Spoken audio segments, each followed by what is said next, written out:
जय हिंद दोस्तों, स्वागत है भारतीयों की कहानी चैनल पे। अगर चैनल पे पहली बार आए हो तो प्लीज लाइक एंड सब्सक्राइब जरूर करें। वीरांगना उदा देवी, अंग्रेजों ने भी जिसे माना ब्लैक टाइग्रेस।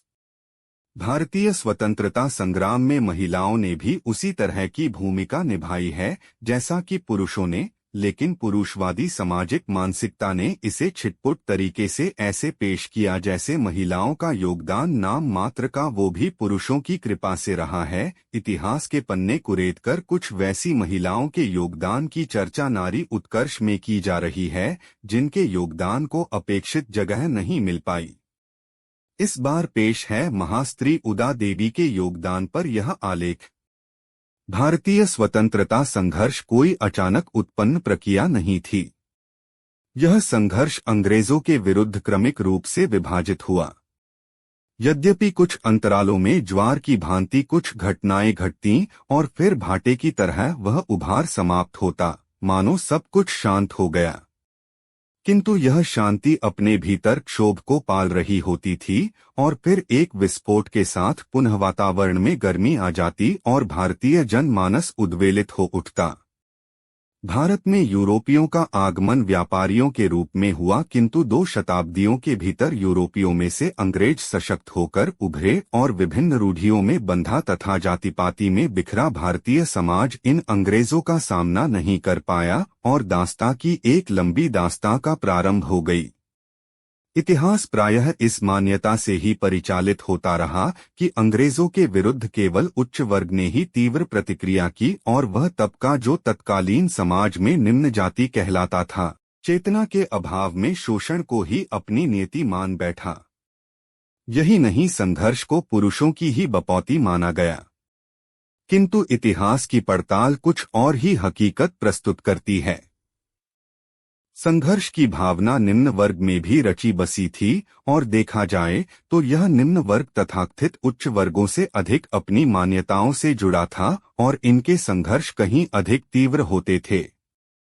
इस वर्ग में पुरुषों के अतिरिक्त महिलाओं ने तमाम बाधाओं और उपेक्षाओं के बावजूद यह सिद्ध किया कि नारी पुरुषों से भी अधिक क्षमतावान होती हैं। इसी क्रम में वीरांगना उदा देवी ने अप्रतिम वीरता का परिचय देते हुए ऐसे प्रतिमान स्थापित किए जो इतिहास में विरले ही दिखाई पड़ते हैं। उदा देवी का जन्म लखनऊ के समीप स्थित उजिरावा गांव में पासी परिवार में हुआ था। भारतीय समाज में विभिन्न जातियों के अंतर्गत पासी जाति भी निम्न व अछूत ही समझी जाती थी। पासी जाति की सामान्य समाज से अलग क्षेत्र में बस्ती होती थी। इन बस्तियों में उच्च जाति के लोग प्रायः नहीं जाया करते थे। पासी समाज सीमित स्तर पर हस्तकलाओं द्वारा अपना जीवन यापन करता था अथवा उच्च समृद्ध लोगों के खेत में कृषक मजदूर के रूप में भी कार्य किया करता था। जब जीवनयापन के स्रोत सीमित हों और अस्तित्व की रक्षा प्रमुख चुनौती होती है तो वीरता और आत्मस्वाभिमान स्वतः ही आ जाता है। पासी जाति भी इसका अपवाद नहीं थी। यह जाति वीर और लड़ाकू जाति के रूप में भी जानी जाती थी। इसी वातावरण में उदा देवी का पालन पोषण हुआ। जिसे इतिहास की रचना करनी होती है उसमें कार्यकलाप औरों से न चाहते हुए भी अलग हो ही जाते हैं। उदा बचपन से ही निर्भीक स्वभाव की थीं। बिना किसी झिझक के घने जंगलों में अपनी टोली के साथ खेलने चली जाती थीं।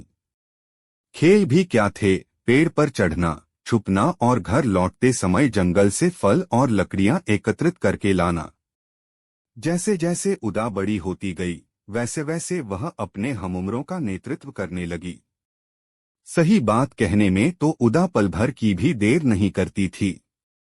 अपनी टोली की रक्षा के लिए तो वह खुद की भी परवाह नहीं करती थी। खेल खेल में ही तीर चलाना, बिजली की तेजी से भागना उदा के लिए सामान्य बात थी। किशोरावस्था में प्रवेश करते करते उदा में गंभीरता का समावेश होने लगा। पढ़ना लिखना उस समय असामान्य सी बात थी। उदा भी इससे दूर रही, किंतु परिस्थितियों ने उसे शीघ्र निर्णय लेने वाली, साहसी, दृढ़ निश्चयी और कठोर हृदय वाला बना दिया था। आगे चलकर यही गुण उदा को इतिहास में उच्च स्थान दिलाने वाले थे। सन 1764 ई भारतीय इतिहास में निर्णायक वर्ष था।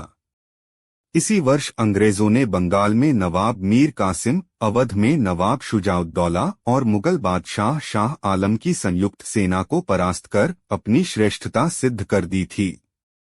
इस युद्ध के बाद अवध भी अंग्रेजों की परोक्ष सत्ता के अधीन आ गया और अंग्रेजों ने अवध को निचोड़ना शुरू कर दिया, जिससे उसकी स्थिति दिन ब दिन जर्जर होती गई।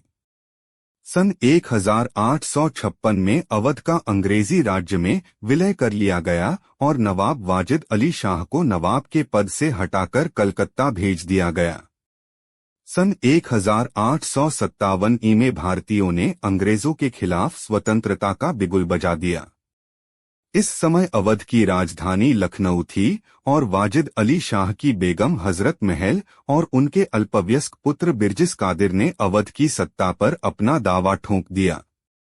अवध की सेना में एक टुकड़ी पासी सैनिकों की भी थी।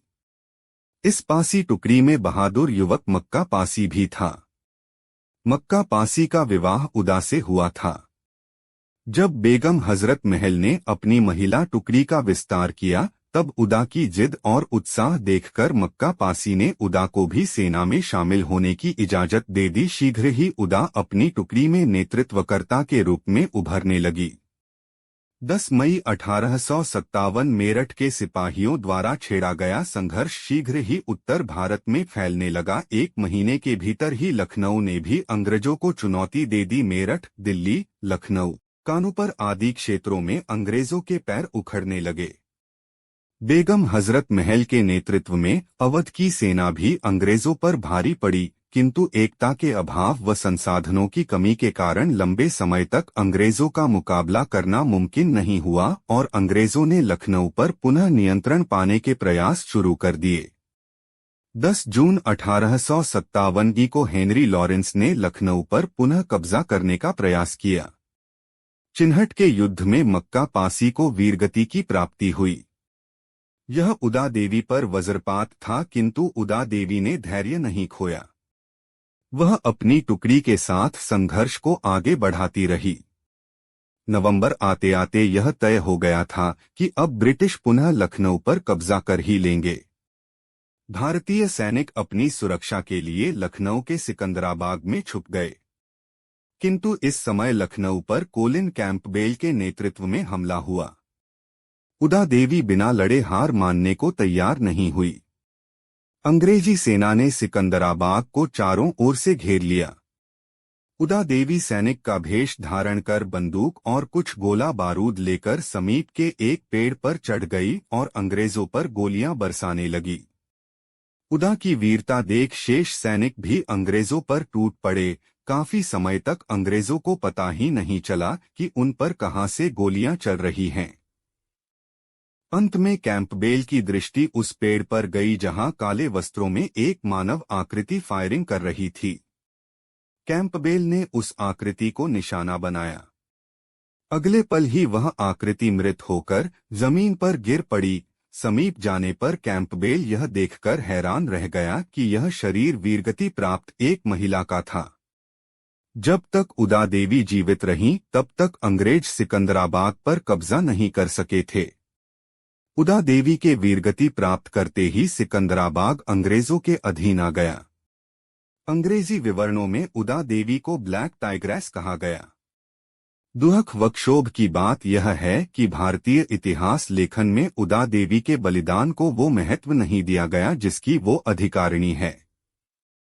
उदा देवी उस वर्ग का प्रतिनिधित्व करती हैं जिसे अबला कहा जाता रहा है और शायद समाज एक दलित अबला की भारत के प्रथम स्वतंत्रता संग्राम में सबल उपस्थिति को स्वीकार करने के लिए खुद को तैयार नहीं कर पा रहा है। लेखक वी के त्रिवेदी। जय हिंद, भारत माता की जय।